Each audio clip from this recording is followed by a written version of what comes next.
The power died at 2:13 a.m., a clean cut, like someone snipped a wire between the world and her room. 1 second Emily lay awake to the threadbare hum of the fridge and the whispery buzz of the street lamp outside.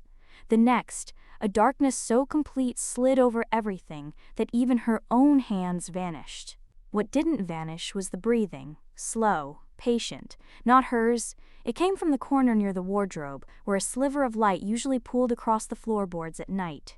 Tonight there was no sliver, only velvet dark and that careful rise and fall, as if whoever stood there was listening to her heart and matching it out of spite.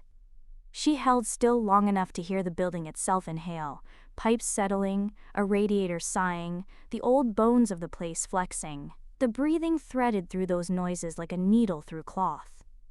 "Who's there?" she tried, aiming for stern and getting tremor. Silence answered, which was worse, because it suggested thought. The air cooled around her ankles, as if the room had a draft only at bed level. She gathered the sheets under her chin and groped sideways for her phone. Dead black rectangle. No charge, no glow, not even a ghost of a reflection. Matches then. She kept a small box in the nightstand, from some wine bar that believed in branding every object. Her fingers found cardboard, a strip of sandpaper edge. She struck. Sulfur bloomed, a thumb-sized sun. The flame trembled in the half-cup of her hand and spilled soft gold into the corners. Nothing stood by the wardrobe. Nothing loomed at the foot of the bed.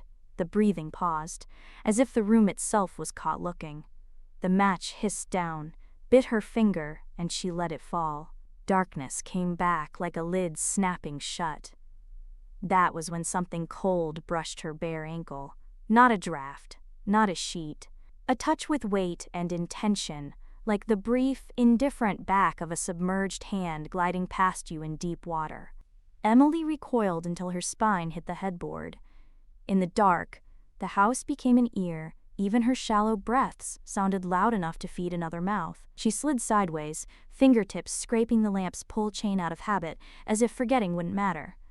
The bulb did not so much as warm. The building had a way of collapsing rules in a blackout. Stairlights that stayed dim, locks that turned too easily, hallways stretching a step longer than memory insisted. She curled forward, pulled open the drawer, and struck another match.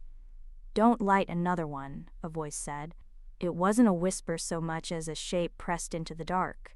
Words damp and close, spoken where breath should have warmed her cheek. She clapped her hand over the match on instinct, snuffing her own light. The voice didn't belong to anyone she knew, still it carried that apartment tone, the way neighbors' words pick up warp and echo from the same stale air. "Who are you?" She hated how small it came out. "You're not alone," it said, as if correcting a measurement. The breathing resumed, but it wasn't stationary anymore. It moved with the unhurried faith of someone who knew the room by touch. Footfalls followed, soft, bare, the hush of skin on old wood, crossing in front of the wardrobe, pausing by the window, then stopping where the rug ended. She lit the match anyway. Orange flared, chased back the immediate dark, and revealed nothing. The mattress puckered beneath her knees, as if someone had just leaned their weight there and pushed off. In the tiny circle of light, she saw that the frames on her wall had rotated, only a 1/4 inch each, all tilted the same way, like needles finding north. The flame ate down. Her phone, face down on the nightstand, buzzed once. A phantom vibration. She flipped it, blank. "Don't breathe with it," the voice said, closer now, behind her left ear. The match died. "What?" "It waits for that," it said. The bed dipped, a second weight taking up a careful, listening space beside her. "It gets in easiest through rhythm." She fled the listening bed. Bare feet, cold boards, a hand skimming the wall to find the door. The chain slid free, the latch turned, and she spilled into the hallway with the urgency of a swimmer breaking surface. The emergency strip lights along the baseboards glowed the sick color of old milk, low and steady. The corridor, usually a blunt L shape, felt longer than sense allowed, as if each bulb added a few inches of night between them. Apartment numbers stared at her from brass plates, 3B, 3C, 3C again, then 3B once more, as though the building, deprived of power, had forgotten how to count. Emily aimed for the stairwell, preferring honest stairs to an elevator with loyalties. The metal door was ajar, welcoming if doors could be. As she reached it, it began to close by itself. Not a slam, but a gentle insistence, like a crowd nudging you where it wants. She lunged and caught the handle. It burned with a winter cold that bit her palm. From the narrow wedge of the gap, a hand appeared, long, pared-down fingers, skin pale and tight, nails clean as piano keys. They curled over the edge with a caress that made the metal shiver. "Hey!" someone barked from behind her. She turned, startled, and saw Mrs. Dalrymple in her robe. Or a good performance of her. A thicket of white hair, the uncanny brightness of eyes that refused to age in proportion to the rest. "It's a blackout," the old woman announced to the quiet building like a town crier. "Don't let the doors drink." "The doors what?" Emily said. But the woman was already at her peephole, one eye pressed to the fishbowl glass. "Not tonight," Mrs. Dalrymple muttered, not to Emily. "No more of that." Emily yanked the stairwell door open with a last effort. The pale fingers slid away, not snatched so much as withdrawn, patient as tides. Cold breathed up from the stairwell throat. She stepped in and listened. Nothing moving below, only a slow inhale that seemed to originate from the concrete itself, as if the building was practice breathing, easing into a rhythm it meant to keep. The elevator dinged behind her, a dainty, cheerful sound that felt like mockery in the blackout. She shouldn't have looked. She did. The doors parted to reveal a cab that wasn't hers. Not the legal beige walls scuffed by tenants, groceries, not the cracked linoleum. This box had walls, the color of tarnished mirrors, and a floor that shone wetly in the meager light. Not wet, moving. The floor was a shallow black pool, glassy where it held still, wrinkling where a current nudged. A single bulb hung naked from a cord overhead and swung, though nothing else in the world made breeze.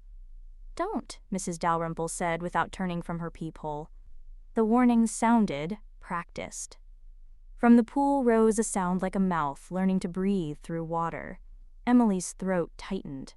The cab smelled like unwashed pennies, and something sweet left to rot. She took a step back, but the elevator chimed again, brighter, and the doors held as if someone's hand remained between them. The surface of the water quivered. "You're in my apartment," a voice said from under the bulb. It carried no anger, only statement, the way the weather speaks. "I'm not," Emily said, because if she didn't contradict it, the world would. The baseboard lights along the hall dimmed, then brightened, each one's pulse leaning toward the elevator door, as if drawn. "Home," the voice said. The water bulged, and a pale oval pressed up from beneath, stopping just shy of breaking the surface. No eyes. Just the idea of eyes in the right places. The bulb spun faster, and every time the light passed, the oval reflected back a different room.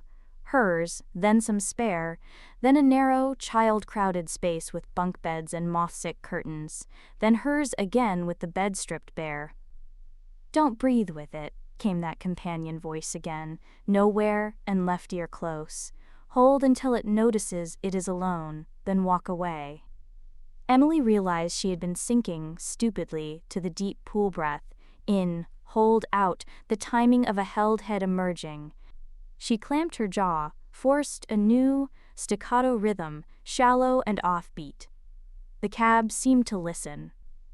The waters stilled, then rippled in small, confused circles, as if something beneath had lost the song. She should have taken the stairs. Instead, some stubborn piece of her, some hungry, frightened curiosity, stepped forward and into the cab. The water was colder than metal. It cupped her ankles and calves with the indifferent intimacy of a stranger's hands in a crowded train. The doors slid shut on their own and sealed so perfectly that the last thin seam of hallway light vanished. The bulb swung madly, throwing a carousel of shadows that put her own profile in places it didn't belong. Home, the voice said again, but this time from the ceiling, from the corners, from the water itself. The panel beside the door no longer carried numbers. Where 3 should have glowed, there was a single button with a word that had no business being there. Home. Its light was steady, an invitation and a verdict. Don't breathe with it, Emily said aloud, because saying things sometimes held them in place. She picked a rhythm that didn't feel like hers and didn't feel like the pool's. Irregular, human, clumsy. The water rose to her knees. A shape convened beneath the surface. A face assembling from dents and shadows, pressing up until it seemed the thinnest films separated their mouths. It spoke, and though she couldn't hear the words, she understood their grammar. The sentence structure of belonging, possessives carved into the dark. Who's home? She asked, and because fear can be a lever, she pressed the home button. The elevator did not descend, it inhaled. The cab swelled minutely, as though it had lungs, and the water climbed to her waist, her ribs, her sternum. Cold took her breath in pieces. She held. The knot face hovered under her chin, patient as a nurse. She refused its timing, gulped quick and wrong, survived the spike of panic. The bulb spun so fast it was almost still. When the cab exhaled, it did so with relief, and the water fell to her knees again, then her ankles. The doors opened onto a hallway that looked exactly like hers, except for the color of the paint and the smell of damp rope. Her apartment door stood open. Inside, the bed was made by a hand that smoothed for the last time. On the wall, the frames were straight, not by degrees but with funeral precision. Who's home? She asked again, daring the empty to answer. The answer was an echo, not words, but a practiced breathing, slowly matching hers until she broke the rhythm and turned away. Behind her, the elevator closed and left, taking its water with it, leaving only a small wet crescent on the threshold, where a face might have rested to listen.